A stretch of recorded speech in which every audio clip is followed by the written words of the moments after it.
తెలంగాణ ప్రజలకు మేలు చేసేటటువంటి ఒక విప్లవాత్మకమైన భారతదేశంలో ఏ చట్టసభల్లో కూడా పెట్టని బిల్లులను పెడతా ఉంటే ఆ బిల్లులకు చర్చకు రాకుండా బైకాట్ చేసిపోవడం అనేది సమాజం పట్ల, రాజకీయాలు పక్కన పెడతాం, సమాజం పట్ల, మనుషుల పట్ల వాళ్ళకున్న తృణీకరణ భావం అనేది బీఆర్ఎస్ పార్టీ శాసనసభ్యులు ప్రపంచం ముందు ఎలుగెత్తి చాటింది.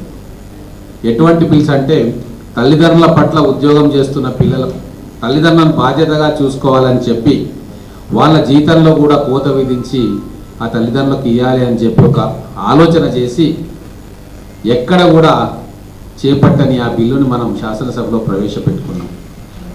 అలాగే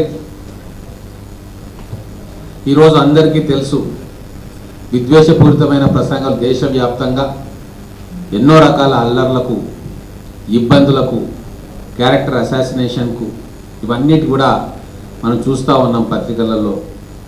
అందుకోసం మత సామరస్యాన్ని కాపాడుకోవడం కోసం కావచ్చు, వ్యక్తుల మధ్య సంబంధాలు దెబ్బతినకుండా ఉండడం కోసం కావచ్చు, ఒక పారదర్శకమైన వాతావరణం జర్నలిజంలో ఉండడానికి, విద్వేషపూరితమైనది కాకుండా ఇన్వెస్టిగేటివ్ జర్నలిజం ఉండాలి, బతకాలి, అసలైన జర్నలిజానికి రోజులు మళ్ళీ మంచి రోజులు రావాలన్న ఉద్దేశంతో విద్వేషపూరితమైన ప్రసంగం మరియు ద్వేషపూరితమైన నేరాల బిల్లును కూడా మనం పెట్టుకున్నాం.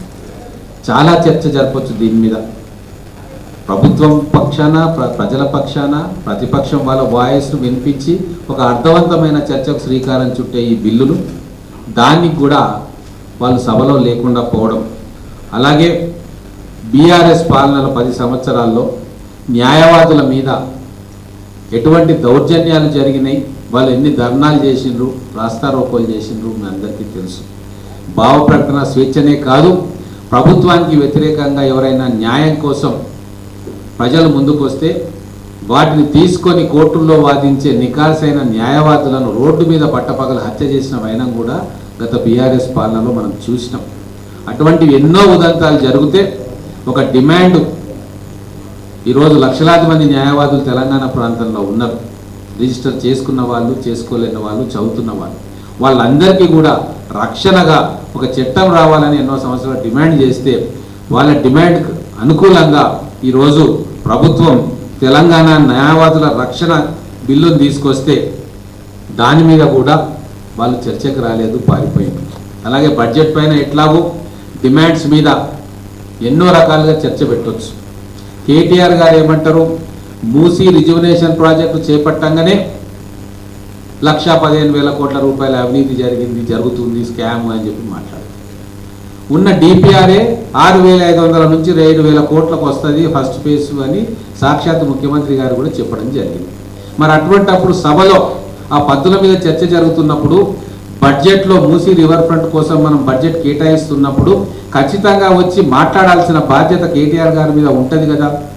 మరి మీరు చేసిన ఆరోపణ నిజమని మీ మనస్సాక్షి కనిపించిన దాని మీద చర్చ జరగాలి. ఆ సభలోకి వచ్చి ఆ చర్చ జరగడానికి చర్చకు అవకాశమే మీరు లేకుండా చేసుకున్నారు. ఇది ప్రజల పట్ల కానీ, శాసన వ్యవస్థ మీద కానీ మీకున్న చిన్న చూపు కానీ, వివక్ష కానీ కారణం కాదా? మీరు సభ జరుపుతున్నప్పుడు కూడా ప్రతిపక్ష సభ్యుల గొంతులను నొక్కేసి అట్లా జరగొద్దు అని చెప్పి ఆ వివక్షకు గురైన వ్యక్తులు ఈరోజు సభను నడుపుతూ ఉన్నారు. శ్రీధర్ బాబు గారు కావచ్చు, అలాగే బట్టి విక్రమార్క గారు కావచ్చు. మరి వారు మాకు జరిగిన అవమానం, అన్యాయం జరగొద్దు, వీళ్ళని వ్యక్తులుగా మేము చూస్తలేము, ప్రతిపక్ష సభ్యులుగా ఈ డెమోక్రటిక్ సెటప్లో ఒక భాగంగా చూస్తూ ఉన్నాం.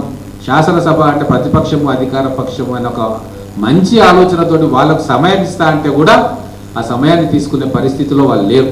అలాగే ఒక ప్రధానమైన ఆరోపణ కేటీఆర్ గారు మీడియాలో చేస్తూ ఉన్నారు మెట్రో రైలు గురించి.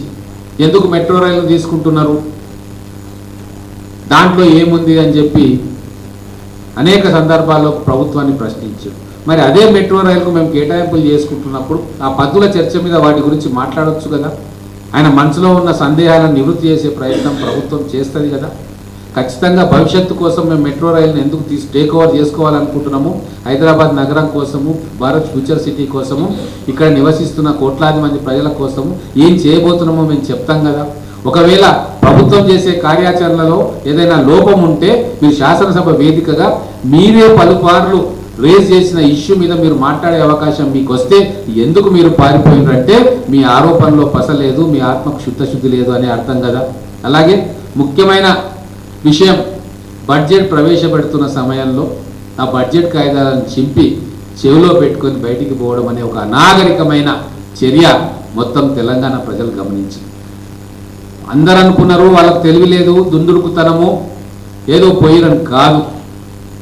పూర్తి సెన్సస్ తోటి బడ్జెట్లో బ్రహ్మాస్త్రాలు లాంటి పథకాలు ప్రవేశపెడుతున్నది విని అది డైవర్ట్ చేయాలి, ప్రజల దీన్ని చాలా సీరియస్గా తీసుకుంటే మా కొంప కొల్లేరైతుంది అని చెప్పి డైవర్ట్ చేసిన తర్వాత మేము గమనించిన సభలోనే ఉన్నాం, డైవర్ట్ చేయడానికి వాకౌట్ చేసిన. Subscribe us and press the bell icon for more interesting updates.